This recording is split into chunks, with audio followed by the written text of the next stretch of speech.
Bob, what are some of the unintended consequences that ultimately are going to hurt the tenants long term that you think that the RTLO will kind of, where the whole thing is proposed to help tenants and residents, but there's some unintended consequences that we all think are going to happen. What are your thoughts on that? Well, I think with everything that's going on, I think there's lots of unintended, when you're talking about unintended consequences, that's kind of a loaded topic because there's a lot that's going on. Again, we look at this, but also with everything with, raising the real estate taxes on the commercial properties, with everything that's going on. I think at the end of the day, the landlords are going to be forced into a position of just continually raising their rent to offset their losses, both with the taxes, with the operating expenses, with potentially having litigation and having to, taking losses from, having to pay penalties to tenants.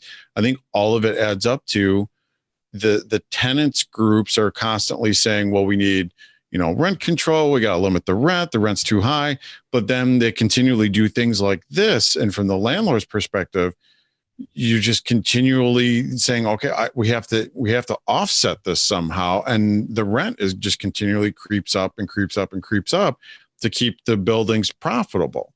And I would say most of my clients, most landlords I encounter are pretty fair about what their expectations of the profit are for their buildings. They're not, in any way, gouging the tenants. They're looking to make a fair profit, I would, in my eyes, for their building. So, as the expenses keep going up, the rent has to start creeping up. So I think the unintended consequences are the tenants kind of, at least in my viewpoint, the last year, 2 years or so, kind of keep shooting themselves in the foot because they keep begging for better rent, but they continually keep adding more expenses on the landlords. And if you keep adding more expenses on the landlords, they have to raise the rent to offset it. So it's like, well, we have to kind of get a meeting of the minds to get everyone on the same page here. I feel like we're going around in circles and we're not getting to what,